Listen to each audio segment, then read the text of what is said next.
Nature Mantra BP sugar thyroid reversal nature మంత్రతో సాధ్యం.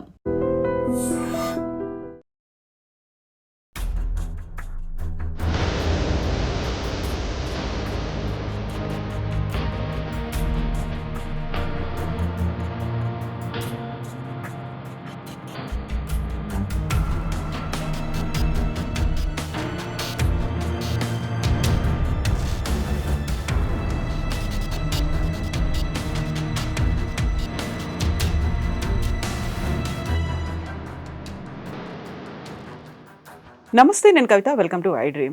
ఈరోజు తెల్లవారుజామున అనుకోని ఒక దుర్ఘటన, హృదయ విదారక సంఘటన జరిగింది. వాల్వో బస్ ప్రమాదానికి గురైంది. ఆల్మోస్ట్ 22 మంది సజీవ దహనమయ్యారు. కరెక్ట్గా 12 ఏళ్ల క్రితం ఇదే రూట్లో అదే బస్ ప్రైవేట్ ట్రావెల్స్కి సంబంధించి 45 మంది చనిపోయారు. యాక్చువల్గా వోల్వో బస్సులు మన సిస్టమ్కి పనికిరావా? మన రోడ్ల మీద ఆ స్పీడ్ అందుకోలేవా? బాడీతో ఏమన్నా ప్రాబ్లం ఉందా? ఎందుకని అదే వాల్వో బస్సులో ప్రయాణిస్తున్న వారు ఇలా మరణిస్తున్నారు? మనతో పాటుగా ఉన్నారు సీనియర్ జర్నలిస్ట్ సురేష్ కొచ్చతిల్ గారు. సార్ నమస్కారం. సార్, మనం ఈ మధ్య కాలంలో వరుసగా ఫైర్ యాక్సిడెంట్స్ అనేవి చూస్తున్నాం. అహ్మదాబాద్లో జరిగినటువంటి దుర్ఘటన, ఆల్మోస్ట్ 270+ మెంబర్స్ చనిపోయారు. అది మర్చిపోలేదు ఇంకా మనం, ఏమైందో కూడా తెలియదు. సడన్గా ఇప్పుడు మళ్ళీ వాల్వో బస్ ఇన్సిడెంట్ అనేది జరిగింది. అండ్ 2013లో ఇదే వాల్వో బస్ అదే నేషనల్ హైవే 44 మీద అదే ప్రాంతంలో జరగడం అనేది ఏం జరిగి ఉంటుంది సార్? ఏమైంది అసలు? కవిత గారు, మన దేశంలో 140 కోట్ల మంది ఉన్నప్పుడు 10 మంది చనిపోతే ప్రాబ్లం లేదనుకుంటారు. స్టాలిన్ ఎవరో చెప్పారు, ఇది the Russian Stalin, not the Tamil Nadu Stalin. A single death is a tragedy, a million is a statistic. ఒకరు చనిపోతే ట్రాజడీ, మిలియన్ చనిపోతే స్టాటిస్టిక్ అయిపోతుంది. నంబర్లు అయిపోయి లెక్కల్లో ఉంటాయి, లెక్కలు ఉంటాయి. ఇప్పుడు ఇది కూడా చూడండి, ఒక వారం తర్వాత ఇది కూడా మర్చిపోతాం. మీకు గుర్తుంటుంది, ఒక వారం ముందు 10 రోజుల ముందు ఇదే యాక్సిడెంట్ రాజస్థాన్లో జరిగింది. అక్కడ కూడా చాలామంది చనిపోయారు. మీరు అడగొచ్చు, వాల్వోనా, మర్సిడీస్నా, లేకుంటే చాలా మటుకు కొత్త కొత్త బస్సెస్ మన దగ్గర నడుస్తున్నాయి. Extremely high speed buses, sleeper buses.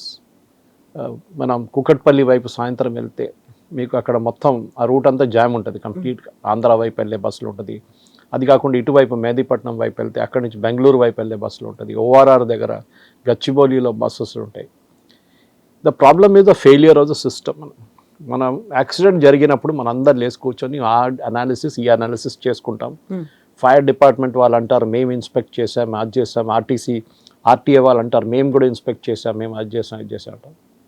The problem is safety మన దేశంలో ఒక ఇంపార్టెంట్ ఆస్పెక్టే కాదు. అది ఎక్కడైనా జరగవచ్చు.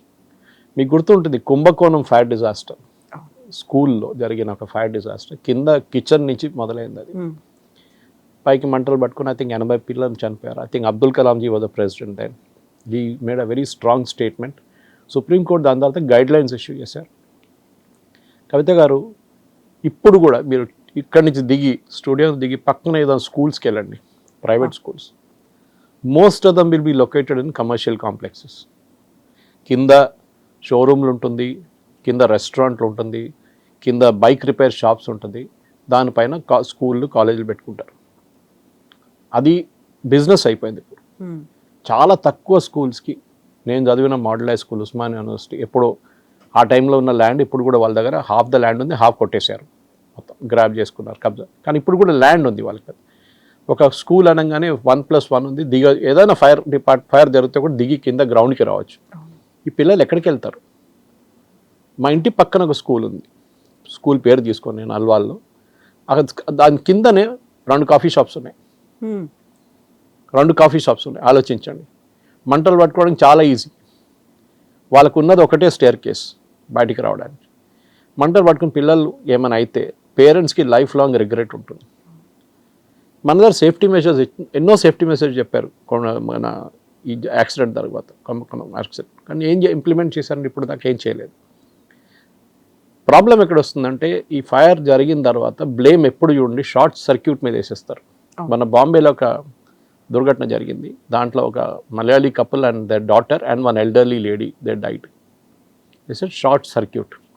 ఇది చాలా కన్వీనియంట్ ఎక్స్క్యూజ్ ఇది. ఒక్కొక్కసారి మొన్న యాక్సిడెంట్ నాంపల్లిలో జరిగితే అక్కడ కూడా కొంతమంది చనిపోయారు. మీకు గుల్జార్ హౌస్లో యాక్సిడెంట్ జరిగింది, మీకు గుర్తుంటుంది. చాలా మంది ఒక ఫ్యామిలీ ఎలక్ట్రిక్ బైక్స్ కింద షోరూమ్ నుంచి మన గుల్జారోస్ చార్మినార్ దగ్గర ఉంటుంది, దాని నుంచి మంట పట్టుకొని పైకి వెళ్ళిపోయి చాలా మంది 14 మంది చనిపోయారు ఫ్యామిలీలో. వాళ్ళందరూ ఏదో గెట్ టుగెదర్కి గ్యాదర్ అయ్యంటారు అక్కడ. మర్చిపోయాం మనం అదంతా, ఆ ఫ్యామిలీకి పోయింది అంతే. ఏం చెప్తారు వాళ్ళు, కింద ఇన్ఫ్లేమబుల్ పెట్టుకున్నారు. నేను చెప్తాను, మీరు ఏ మల్టీ స్టోరీడ్ అపార్ట్మెంట్ కన్నా వెళ్ళండి. నేను బస్సు నుంచి కొంచెం ఇటు పక్కన వస్తున్నాను, ఎందుకంటే వేర్ ద నెగ్లెక్ట్ స్టార్ట్స్ అని చెప్దాం. బస్సుది I'm not an expert, technical expert, కానీ మనందరికి తెలిసిందే, మనందరు బస్సులో ట్రావెల్ చేస్తూనే ఉంటాం రెగ్యులర్గా, ఎందుకంటే టికెట్లు దొరకవు. చాలామంది ఇప్పుడు ఎయిర్ ఫేర్ కొంచెం తగ్గిందని చెప్పి, తగ్గిందంటే పాత సిస్టమ్ కానీ చాలా తగ్గింది. 20 సంవత్సరాల ముందు air fair airline travel was luxury, ఇప్పుడు లగ్జరీ కాదు ఇప్పుడు. కానీ అప్పుడు కూడా లాస్ట్ మినిట్ ట్రావెల్కి ఎప్పుడు మోస్ట్ ఆఫ్ దమ్, ఇప్పుడు హైదరాబాద్ బెంగళూరు హైదరాబాద్ అంటే ఐటీ ప్రొఫెషనల్సే ఉంటారు most of dum, especially weekends travel చేస్తారు. సరే వందే భారత్ వచ్చింది, కొంచెం తగ్గింది లోడ్ అంటే దట్ ఈస్ ఆల్సో ఓకే. నేను కూడా ఇక్కడ నుంచి కేరళకి ట్రావెల్ చేసాను చాలా టైం. నేను బెంగళూరులో ఉన్నప్పుడు I'm talking of 90s, late 80s, early 90s, నేను చాలా ట్రావెల్ చేస్తుంటాను. ఇప్పుడు కూడా గుర్తుంది, గుత్తి దగ్గర ఆగుతారు రాత్రిపూట, అక్కడ ఛాయ్ తాగి మళ్ళీ వచ్చి హైదరాబాద్. ఆ స్పీడ్ మనం అప్పుడున్న బస్సుకి స్పీడ్ ఎక్కువ లేకుండా, కానీ ఇప్పుడున్న బస్సులకి ఏమైందంటే it is a rear engine buses. ముందు కూర్చున్న డ్రైవర్కి ఆ వైబ్రేషన్స్ ఎప్పుడు ఫీల్ కావు. సరే lot of safety measures are there, కానీ ఇక్కడ జరిగిన దుర్ఘటన ఒక 2-వీలర్ రోడ్ వచ్చి కొట్టిందని చెప్తున్నాను, మాకు తెలియదు. The final thing we don't no. Petrol tank వెళ్ళి క్రాష్ అయ్యారు, పెట్రోల్ ట్యాంక్ మొత్తం ఎక్స్ప్లోడ్ అయింది. వాల్వో లాంటి బస్సెస్, బికాస్ స్వీడిష్ మేకర్, అది కాకుండా Mercedes which is the German company, ఇట్లాంటి కంపెనీస్కి సేఫ్టీ మెజర్స్ చాలా ఉంటుంది. ఇదే దుర్ఘటన యూరోప్లో లేకుంటే యూఎస్లో జరుగుంటే Volvo would have to pay, or Mercedes would have to pay $millions in compensation. ఇక్కడ మోదీ గారు 5 lakhs ఇచ్చారు, అంతే అయిపోయింది. స్టేట్ గవర్నమెంట్ ఎంత ఇస్తారో మనకు తెలియదు. తెలంగాణ గవర్నమెంట్ 5 lakhs అనౌన్స్ చేసింది. తర్వాత రోడ్ దాంట్లో మనకు ఉంటుంది కదా కాంపెన్సేషన్ ఉంటుంది, యాక్సిడెంట్ క్యాంపెన్స్, అదంతా క్యాలిక్యులేట్ చేసి వచ్చాక ఒక 5 సంవత్సరాలు పడుతుంది. Point is not that. The last accident which మీరు మెన్షన్ చేసిన కర్నూలులో, I last one of my friends in that accident. Young girl, 2013 లో, very energetic young girl, she was daughter of a judge. నాకు గుర్తు, మర్చిపోయాం. You all forgotten about. మీరు ఇప్పుడు గుర్తు చేసిన నాకు గుర్తు వచ్చింది. అది రాజస్థాన్లో పోయింది, ఎక్కడో దూరంలో జరిగింది యాక్సిడెంట్. రాజస్థాన్ మనకేం పోయిందని చెప్పి. దీనికన్నా ముందు షిర్దీకి వెళ్తున్న ఒక బస్సు యాక్సిడెంట్ జరిగింది, ఆ బ్రిడ్జ్ మీద నుంచి కిందకి పడిపోయింది బస్సు. అది రెగ్యులర్గా అది నడుస్తుంది. ప్రాబ్లమ్ ఈజ్ ఒకటి ఫెటిగ్, డ్రైవర్ ఫెటిగ్. ఎంత బండి నడిపించినా మనకు తెలుసు, రిలీఫ్ డ్రైవర్ ఉన్నా కానీ మనకు తెలుసు, పొద్దున 3-3:30 కాగానే హ్యూమన్ బాడీ ఆటోమేటిక్గా నిద్ర మోడ్లో వెళ్ళిపోతుంది, స్లీపింగ్ మోడ్లో వెళ్ళిపోతుంది, అని యాక్సిడెంట్స్ జరగవచ్చు. అప్పుడే ఎర్రర్ ఉంటుంది. ఇంకోటి మన నేషనల్ హైవేస్ ఇంత వెడల్పైనప్పుడు, ఇంత స్పీడ్ ఉన్నప్పుడు, స్పీడ్ బ్రేకర్ లేకుండా ఇంత స్పీడ్లో నడిపించుకున్నప్పుడు ద ప్రాబ్లమ్ ఈజ్ ఫుల్ స్పీడ్లో నడిపిస్తారు. మీరు అడగవచ్చు 2-వీలర్ ఎట్లా వచ్చాడు అక్కడ అని చెప్పి, కానీ మన దగ్గర యాక్సెస్ ఫ్రీ కాదు నేషనల్ హైవే, మన ఓఆర్ఆర్ లాగా కాదు. ఆలోచించండి, ఇదే ఓఆర్ఆర్ మీద అజరుద్దీన్ కొడుకు చనిపోయారు చూడండి 2-వీలర్లో. 2-వీలర్ ఆ టైంలో బ్యాండ్ ఉండే, కానీ ఎట్లనో ఆడు దూరిపోయింది దాని లోపలికి. మీరు అదే టైంలో మీరు పీవీఎన్ఆర్ హైవే మీద, మన ఎక్స్ప్రెస్ వే మీద ఎయిర్పోర్ట్కి వెళ్ళే రూట్లో చాలా టర్న్స్ ఉన్నాయి. ఇట్ వాస్ వెరీ డేంజరస్, ఎన్నో యాక్సిడెంట్ జరిగినాయి. ఇది రెగ్యులర్గా జరుగుతుంటుంది. యాక్సిడెంట్ జరుగుతుంది, కొంతమంది చనిపోతారు, దాని తర్వాత మర్చిపోతారు. క్రిమినల్ కాంప్లిసిటీ అనేది ఆర్టీ ఆఫీషియల్స్ మీద ఉండాలి. మీరు ఇన్స్పెక్షన్ అంటే ఏం చేస్తారు, ఆర్టీఏ ట్రిమిల్గిరికి తీసుకురమ్మంటారు, లేకుంటే ఇంకెక్కడ తీసుకురమ్మంటారు, అక్కడ చెక్ చేస్తారు బండి, అన్నీ బాగుందంటారు, పంపించేస్తారు. కరెక్ట్. మోడర్న్ బస్సెస్కి they are really safety measures చాలా ఉన్నాయి. కానీ బస్సు స్టార్ట్ అయ్యే ముందు ఎంతమందికి ఎక్కడ తెలుసు, ఎక్కడ ఫైర్ జరిగితే, ఏమైనా ఫైర్ మంట పట్టుకుంటే ఎక్కడి నుంచి ఎమర్జెన్సీ ఎగ్జిట్ ఉంది, అది ఎట్లా ఓపెన్ చేయాలి, చాలా మందికి తెలియదు, చెప్పరు కూడా. మన ఒక ఫ్లైట్లో వెళ్తున్నప్పుడు మీకు గుర్తుంది, ఎమర్జెన్సీ డోర్ దగ్గర కూర్చున్నప్పుడు దే ఓపెన్ ఎట్లా ఓపెన్ చేయాలని వాళ్ళు డెమాన్స్ట్రేషన్ ఇస్తారు మనకి. అది కూడా చాలామంది పట్టించుకోరు. సేఫ్టీ మెషర్స్ మనకి చల్తాయి. అది యాక్సిడెంట్ జరిగినప్పుడు తెలుస్తుంది, అదే దాని విలువ ఎంత ఉంటుంది, అండ్ లాస్ ఆఫ్ లైఫ్ అప్పుడు ఉంటుంది. కానీ మన దగ్గర స్కూల్ కానివ్వండి, పర్సనల్ వెహికల్స్లో కూడా మీరు ఓఆర్ఆర్ మీద చూడండి, రోజుకు 2-3 చనిపోతారు. బికాజ్ మన దగ్గర ఏంటంటే we're not accustomed to high speed driving. అది పెద్ద ప్రాబ్లం అనమాట. Not accustomed to high speed driving. మన దగ్గర బస్సులకి ట్రైనింగ్ ఇచ్చే స్కూల్ ఎన్ని ఉన్నాయి చెప్పండి, డ్రైవింగ్ స్కూల్స్. అట్లీస్ట్ 2-వీలర్ 4-వీలర్కి కొన్ని స్కూల్స్ ఉన్నాయి, బస్సులకి ఎక్కడ ఉందండి? అటు ప్రాక్టికల్ ఎక్స్పీరియన్స్ నుంచి నేర్చుకుంటాడు. ఏదో డ్రైవర్కి అసిస్టెంట్గా పనిచేసి నడిపి దాని తర్వాత నేర్చుకుంటారు. సేఫ్టీ మెజర్స్ లేదు, ట్రైనింగ్ లేదు, safety in terms off passenger safety అస్సలు లేదు. వీళ్ళు యూజువల్లీ హైవే పక్కన ఆపుతున్నప్పుడు కూడా మీరు చూడండి, రెస్టారెంట్స్ దగ్గర తీసుకెళ్ళి ఆపుతారు. అక్కడ వాళ్ళకు కాంట్రాక్ట్ ఉంటుంది రెస్టారెంట్ వాడితోని, కమిషన్ బేసిస్ ఉంటుంది. ఎక్కడా కూడా సేఫ్టీ మెషర్స్ లేదు. అదే టైంలో మీరు చూడండి ఆర్టీసీ బస్సులు what ever said and done, పాత బస్సులు బాగాలేదు. మా రూట్లో చాలా నడుస్తుంది, నేను ఉండేది అల్వాల్లో. సో కరీంనగర్, సిద్దిపేట్, రామగుండం చాలా బస్సులు పోతూనే ఉంటుంది, especially electric buses these days. దాంట్లో కూడా మేజర్ యాక్సిడెంట్ ఎక్కడైనా జరిగిందని నేనైతే వినలేదు రీసెంట్లీ. ఎందుకంటే కొంచెం స్పీడ్ వాళ్ళు కొంచెం తగ్గుతుంది, డెఫినెట్గా 100 కింద ఉంటుంది వాళ్ళ స్పీడ్. కానీ ఇదైతే నేషనల్ హైవే హైదరాబాద్ బెంగళూరు మన అందరికి తెలిసిందే, you can literally fly. So safety measures అనేది దీనికి కూడా చూడండి, క్రిమినల్ కంప్లిసిటీ పెట్టకపోతే when was is bus last inspected, ఈ డ్రైవర్కి ఎన్ని ఇయర్స్ ఎక్స్పీరియన్స్ ఉంది, 16 చలాన్స్ ఉన్నాయంట, 25,000 రూపీస్ ఫైన్ ఉంది ఇదే బస్ మీద. ఎందుకు కలెక్ట్ చేయలేదండి? ఎవరు ఏం చూస్తున్నారు? అదే చలాన్కి మీరు చూడండి, నాకు కోవిడ్ టైంలో లాస్ట్ చలాన్ వచ్చింది నా కార్లో, ఏది జూబ్లీస్ చెక్ పోస్ట్ దగ్గర. నాకు ఒక్కటే కార్ ఉంది రోడ్ మీద, అప్పుడు కార్లు అలౌ చేయట్లేదు, నేను మీడియా కానీ నా కెమెరామెన్ తీసుకొని తిరుగుతున్నాను నేను ఆ టైంలో. నాకు ఒక చలాన్ పడ్డది, ఐ యాక్సెప్టెడ్ ఇట్. 70 కిలోమీటర్స్లో వెళ్తున్నాను, జూబ్లీస్ చెక్ పోస్ట్ దగ్గర 50 అంట లిమిట్, నాకు తెలియదు. నేను అప్పుడే వితిన్ 1 అవర్ ఇంటికి చేరుకొని కట్టేశాను. మా ఫ్రెండ్స్ అందరు నవ్వారు, సురేష్ ఎందుకు కట్టినావు చలాన్? నేను చెప్పాను ఇట్లా జరిగిందంటే, సో 2 సంవత్సరాల తర్వాత 50% డిస్కౌంట్ ఇస్తారు, అప్పుడు మనం కట్టొచ్చు కదా అంట. ఆలోచించి డ్రైవ్ అనేది పెడతారా టైంలో. జిహెచ్ఎంసీ కూడా అంతే కదా, ప్రాపర్టీ ట్యాక్స్ కట్టకపోతే లాస్ట్లో డిస్కౌంట్ ఇస్తారు. ఇది ప్రాబ్లం. ఇవాళ పొద్దున మీరు చూడండి, ఆ టైమ్స్ ఆఫ్ ఇండియాలో పెద్ద ఒక రిపోర్ట్ వచ్చింది, ఒక్కొక్క వెహికల్ మీద 38,000 ఫైన్ ఉందంట, 2 వీలర్. ఆ ఒకటే స్పాట్లో 12 సార్లు రాంగ్ యూటర్న్ తీసుకున్నారంట, చలాన్లు ఉన్నాయంట. ఇది మన దగ్గర జస్ట్ డోంట్ కేర్, అంతే. మొన్న మేము ఇక్కడ నుంచి బీదర్కి వెళ్ళాం లాస్ట్ సండే, మన బసవ కళ్యాణ్ ప్లేస్, అక్కడ మన లింగాయత్ వాళ్ళ బసవేశ్వర, అది కాకుండా ఫోర్ట్ ఉంది పక్కన చాళుక్యాలది.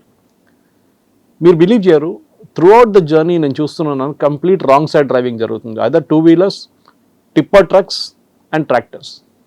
ఎవ్వడు పట్టించుకోవట్లేదు. నేషనల్ హైవే మీద ఉన్న వెహికల్స్ని టోల్ తీసుకున్నప్పుడు మీరు ఏం చేస్తున్నారు? మీ దగ్గర పెట్రోల్ వెహికల్స్ ఎందుకు లేదు? మీరు ఎందుకు ఆపట్లేదు వాళ్ళని?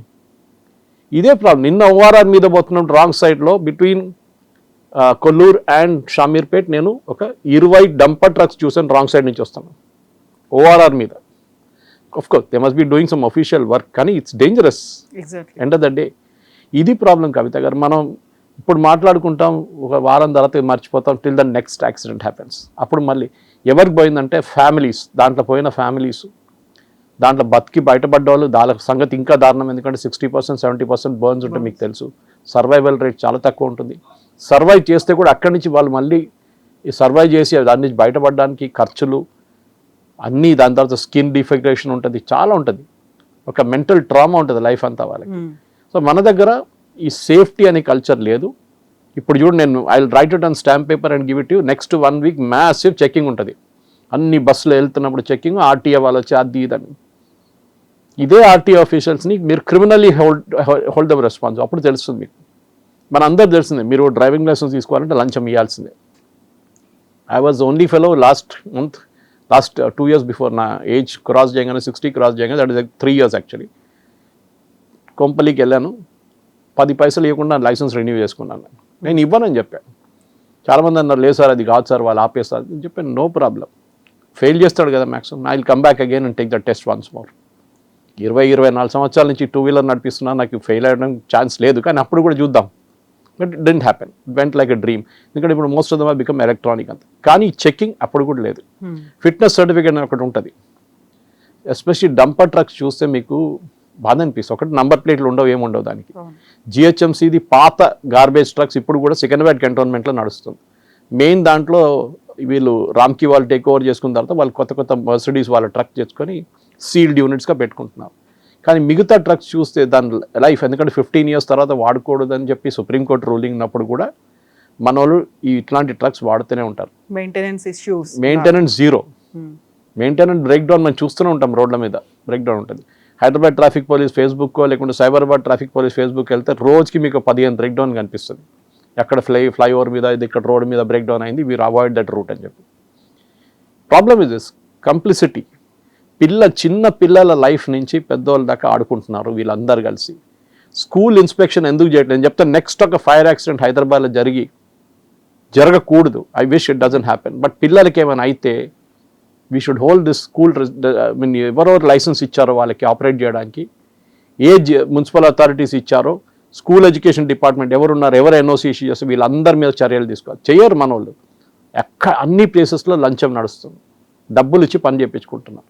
First of all schools are not suppose to be in commercial places. Second, మీరు బస్సుల గురించి మాట్లాడారు. మీరు 2-వీలర్ చూడండి, ఎన్ని మ్యాక్సిమం నెంబర్ ఆఫ్ పీపుల్ చనిపోతున్న వాళ్ళు ఒక పెడస్ట్రియన్స్ తర్వాత 2-వీలర్స్. ఈ 2-వీలర్స్ అందరు ఇదే ప్రాబ్లం. ఒక డ్రైవర్కి వాళ్ళకి నేర్పియలేదు ఎప్పుడు, బహుశా లైసెన్స్ తీసుకుని అసలు వాడు పట్టించుకోలేదు. డబుల్ లైన్ ఉంటే ఏం తెలియదు వాళ్ళకి. What is the white double line, what is the yellow double line, what is break line in between అని వాళ్ళకి అస్సలు తెలియదు. లైసెన్స్ తీసుకున్నప్పుడు ఈ చెప్పినట్టు ఎవడో ఏజెంట్కి ఇచ్చి డబ్బులు ఇచ్చి లైసెన్స్ తెచ్చుకుంటాడు, దాని తర్వాత తెలియదు. అదే ఎల్లో లైన్ మీద యూటర్న్ తీసుకుంటారు. And yesterday was reading in Chennai also కొత్త ఫ్లైఓవర్ మీద యూటర్న్ తీసుకుంటున్నారంట, యాక్సిడెంట్ జరుగుతుంది. మన దగ్గర కూడా తక్కువ కాదు, మన దగ్గర కూడా ఛాంపియన్స్ ఉన్నారు దీంట్లో కూడా ఇక్కడ. సో ఎన్ఫోర్స్మెంట్ అంటే మన దగ్గర లేదు. మీరు చలాన్ చేస్తున్నారు కరెక్టే, మీరు ఆ బండి అప్పుడే సీజ్ చేయండి, అప్పుడు అర్థమవుతుంది. వాడు ఎక్కడో బిజీగా వెళ్తూ ఉంటాడు, ఆ బండి సీజ్ చేస్తే వాడికి ఆ పెయిన్ అప్పుడు తెలుస్తుంది. మీరు వాడిని బోనిస్తున్నారు, వాడు చూద్దాంలే తర్వాత 50% డిస్కౌంట్ వస్తుంది కదా అప్పుడు కట్టేద్దామంటాడు. ఇది ప్రాబ్లం అన్నమాట. సో ఎన్ఫోర్స్మెంట్ అని లేదు. పోలీసు వాళ్ళు ఏం చేయాలంటే, నేను ఆనంద్ గారు ఉన్నప్పుడు కూడా ట్వీట్ చేశాను, ఇప్పుడు కూడా చేస్తున్నాను, కానీ ట్రాఫిక్ పోలీస్ని చలాన్ ఐ మీన్ అక్కడ పక్కన నిలబడి చలాన్ ఎవడో ఉంది పెండింగ్ ఉందో వాడిని పట్టుకొని డబ్బులు తీసుకోవడం వాళ్ళ పని కాదు. వాళ్ళ ఎన్ఫోర్స్మెంట్లో ఉండాలి. Okay, they should be regulating traffic. అక్కడ మీరు స్పెషల్ ఇంకొక ఎంతో ఆర్మ్డ్ రిజర్వ్ పోలీస్ చాలా మంది కూర్చొని ఉంటారు ఫ్రీగా, వాళ్ళని తెచ్చుకొని ఈ పని మీద పెట్టండి. మన దగ్గర లేదు సివిక్ సెన్స్ అనేది. ఐ మీన్ మీరు ఆస్ట్రేలియా వెళ్ళారు మొన్న, నేను ముందు దుబాయ్ వెళ్ళాను. ఇదే డ్రైవర్లు ఇదే హైదరాబాద్ నుంచి వచ్చిన వాళ్ళు అక్కడ వెళ్తే ఒక్క రెడ్ లైట్ జంప్ చేయడు, ఒక్కడు యూటర్న్ రాంగ్ యూటర్న్ తీసుకోరు. ఎందుకంటే వాళ్ళకి తెలుసు అక్కడ ఒక 40,000 50,000 ఒకటేసారి ఫైన్. అందరూ 500 1000 రూపాయలు అంటే అక్కడ 50,000, ఒక్కొక్కరికి 10 5 లక్షలు 6 లక్షలు ఫైన్లు పడినాయి కొంతమంది దగ్గర. అక్కడ భయం ఉంది వాళ్ళకి. Even at 12 o'clock in the night right signal jump చేయరు. మన దగ్గర 11 కాగానే 11 10 గంటల తర్వాత జంప్ చేస్తారు రెగ్యులర్గా. పోతే పోయింది అంతే, లైఫ్ పోయింది, ఎవరిది పోతుంది. And most of them who die are youngsters today, we're seeing that. ఆ పేరెంట్స్కి ఉన్న పెయిన్ అది చెప్పలేము మనం. ఇప్పుడు ఈ యాక్సిడెంట్ కూడా ఎంతమంది యంగ్స్టర్స్ పోయారో తెలియదు, కానీ it is very very sad Kavitha గారు. And something has be done. ఎందుకంటే ఈ నీ జర్క్ రియాక్షన్ అంటాం ఇంగ్లీష్లో. ఇప్పుడు జరిగింది, నెక్స్ట్ 1 week చెక్, దాని తర్వాత అందరు మర్చిపోతారు. Each time an accident happens, ఆ కంపెనీ ఓనర్ని పట్టుకోవాలి ఫస్ట్. మీరు డ్రైవర్స్ని ఎంత ట్రైనింగ్ ఇచ్చారు, ఎంత స్పీడ్ మీద నడిపిస్తున్నాడు, స్పీడ్ లిమిట్స్ ఫాలో చేస్తున్నాడా లేదా, మీరు చెప్పినట్టు ఇన్ని పెండింగ్ చలాన్లప్పుడు ఎందుకు ఆ పెండింగ్ చలాన్లు, is it for over speeding, we don't know. అదంతా తెలిసే మీకు తెలిసిపోతుంది, దాని రికార్డ్ ఉంటుంది ఒకటి. అది ఏం లేదు. ఈ యాక్సిడెంట్ ఇప్పుడు జరిగింది, డ్రైవర్ బతికి బయటపడి ఉంటాడు, తెలియదు నాకు. So he will be another ఒక 6 నెలలు జైల్లో ఉంటాడు. దాని తర్వాత ఆయన బెయిల్లో తీసుకుంటారు. ఆ కేసు ఇంకా 20 సంవత్సరాలు నడుస్తుంది. నెక్స్ట్ మళ్ళీ ఒక 2 సంవత్సరాల తర్వాత మళ్ళీ డ్రైవింగ్లో ఉంటాడు. ఇది జరుగుతుంది. సో ఇప్పుడు ఓల్వో బస్ కానీ లేకపోతే కావేరీ ట్రావెల్స్ కానీ వాళ్ళు ఎవరు కూడా రెస్పాండ్ అవ్వలేదు అసలు. కరెక్ట్. ఇప్పుడు మనం వాల్వోని ఇండివిజువల్లీ బ్లేమ్ చేయలేము. వాళ్ళు బస్సు తయారు చేసి ఇచ్చారు, మీరు బాడీ మీరు పెట్టుకున్నారు. That's why the main problem happen. Chassis ఒకటి, మీరు ఆ చేసిస్ తీసుకుని దాని మీద బాడీ పెడుతున్నారు. మోస్ట్ ఆఫ్ ద టైమ్ ఇల్లీగల్గా బాడీ ఎక్స్టెండ్ చేస్తున్నారు బస్సుది. మీరు చూసుంటారు, ఫ్యాన్సీగా సెటప్ చేసుకుంటారు. ఒక లోడ్ ఉంటుంది బస్సు మీద, ఇంత లోడ్ అని ఉంటుంది, ఇంత ప్యాసింజర్స్ అని ఉంటుంది. ఆ లోడ్ని ఎక్కువ బిజినెస్ కోసం వీళ్ళు వాడుకొని దాన్ని స్లీపర్గా కన్వర్ట్ చేసి, దాన్ని పుష్ బ్యాక్గా కన్వర్ట్ చేసి అన్నీ చేసుకుంటారు దాని మీద. అక్కడ చెకింగ్ ఉందా, అది కూడా లేదు. Any standards are there, no standards are there. ఇది ప్రాబ్లం అన్నమాట. ఇప్పుడు రేవంత్ రెడ్డి గారు లేసి ఇప్పుడు నేను రేపటి నుంచి అందరు యాక్షన్ తీసుకుంటాను, ట్రాన్స్పోర్ట్ మినిస్టర్ వెళ్ళి చెకింగ్ మొదలు పెడతారు రోడ్ల మీద రేపు, అంతే 2 రోజులు ఉంటుంది. దాని తర్వాత అందరూ బ్యాక్ టు నార్మల్. ఇది వాల్వోనో లేకుంటే మర్సిడీసో వాళ్ళ ప్రాబ్లం కాదు ఇది. This is a problem overall with మన ఇండియన్ సిస్టమ్. అన్నిట్లో మనకి షార్ట్ కట్ ఎట్లా కొట్టాలి, చలాన్లు జంప్ ఎట్లా చేయాలి, ట్రాఫిక్లో అసలు ట్రాఫిక్ అనేది సివిక్ సెన్స్ లేదు మన దగ్గర. మంచి మంచి మెర్సిడీస్ బెన్స్ వాడు కూడా డోర్ ఓపెన్ చేసి బయటకు తుమ్ముతుంది చూస్తాము. This is the tragedy in our country అన్నమాట. సో అన్లెస్ మనకు ఆ సివిక్ సెన్స్, ఎందుకంటే మీరు దుబాయ్కి వెళ్ళినప్పుడు ఇంత సేఫ్గా డ్రైవ్ చేస్తారు, ఇదే ఇండియన్స్ కదా, అట్లాంటి డ్రైవ్ చేస్తున్నారు మీరు. అక్కడ ప్రాబ్లం లేదు. The driver who drove me for 3 days was from Telugu speaking state. నేను అడగలేదు ఆంధ్ర తెలంగాణ అడగలేదు, తెలుగు బాగా మాట్లాడు. So is obviously from here. ఎంత బాగా డ్రైవ్ చేస్తున్నా అంటే నేను అడిగాను, ఆయన అదే అంటున్నారు, సార్ మన వాళ్ళు ఇక్కడ వచ్చి బాగా డ్రైవ్ చేస్తారు సార్, అక్కడ పోయి అంతా అక్కడ మర్చిపోతారు. దిగంగానే హైదరాబాద్ ఎయిర్పోర్ట్లో దిగంగానే ఖతం అయిపోతుంది. హార్న్లు కొట్టడం, అది చేయడం, ఇది చేయడం. మన దగ్గర కల్చర్ అది. మీరు అన్ఎడ్యుకేటెడ్ ఆటో రిక్షా డ్రైవర్స్ని బ్లేమ్ చేయకండి. సరే, వాళ్ళు కూడా పెద్ద notorious characters. Even the most educated ఫెలోస్కి డ్రైవింగ్ అనేది ఒక కల్చర్ లేదు. రోడ్ అంటే నాదే అనుకుంటాడు. స్పెషలీ ఓఆర్ఆర్ లాంటి రోడ్ మీద దిగితే కథ వాడు. నిన్న నేను నడిపిస్తున్నప్పుడు లెఫ్ట్ 4th లైన్ నుంచి ఎక్స్ట్రీమ్ లెఫ్ట్ లైన్ నుంచి ఎక్స్ట్రీమ్ రైట్ లైన్ కట్ చేసుకుంటూ వెళ్ళిపోయాడు ఒకడు. Nobody is catching him. ఇంత కెమెరాలు పెట్టారు, అది పెట్టారు, ఇది పెట్టారు అంటున్నారు. ఎందుకు పట్టుకుంటలేరు మీరు ఇదంతా? మనం ఏమో సీరియస్గా 120 లేన్లో సెకండ్ లేన్లో ఫాలో చేసుకుంటూ పోతాం. ఒకడు వచ్చి ముందు నుంచి కట్ చేసుకుంటూ వెళ్ళిపోతున్నాం. సో ఆబ్వియస్లీ మీరు టోల్ తీసుకున్నప్పుడు the toll company is responsible for this. వాళ్ళు చూసుకోవాలి అది. ఇప్పుడు కూడా జరిగిన యాక్సిడెంట్కి మొన్న ఒకసారి కర్నూలు దగ్గర జరిగిన మీకు గుర్తుంటుంది. అది వెళ్ళి ఇదే కర్నూలు దగ్గర ఇంకా ముందుకు యాక్సిడెంట్ జరిగింది. వాళ్ళు వెళ్ళి ఒక డివైడర్ మీద కొట్టాడు. సో సేఫ్టీ ఫీచర్స్ అని లేదు మన దగ్గర. ఏదో కుక్క ముందు వచ్చింది, లేకుంటే 2-వీలర్ రోడ్ వచ్చింది, ఏదో ఎక్స్క్యూజ్ క్రియేట్ చేస్తారు వీళ్ళు. But the problem is our total disdain for safety. అది ఎవరైనా as an individual I'm responsible, you are responsible, అందరు రెస్పాన్సిబుల్ దానికి. మనకు ఆ కల్చరే లేదు మనకి. ఎందుకంటే again I go back, single death is a tragedy, a million is a statistic. పోతే పోయింది 20 మంది కదా, మన 140 కోట్ల మంది ఉన్నారు ఇంకా అని. ఆ లాజిక్ ఉంటుంది మన దగ్గర. Yes sir, thank you so much sir. Thank you. నిజంగా ప్రస్తుతం ఉన్నటువంటి సమాజం దేనికి ప్రయారిటీ ఇస్తుంది? ఆర్థిక సంబంధాల చుట్టూ మాత్రమే తిరుగుతోంది. మళ్ళీ ఎన్నికలంగానే చాలా విరక్తి కలుగుతాను. మంచి అనిపిస్తుంది కదా, లేడీస్ కూడా ఛాలెంజింగ్ జాబ్స్ చేసినప్పుడు చాలా బాగుంటది. ట్రాఫిక్ అసిస్టెంట్స్ గా నియమించిన ట్రాన్స్జెండర్స్ అందరితో సాల్యూట్ చేయించుకుంటున్నారు. ఫుడ్ డెలివరీ ఇవ్వటానికి వెళ్ళినటువంటి డెలివరీ బాయ్ అనిల్ పై కళ్ళ ముందు పెళ్ళండి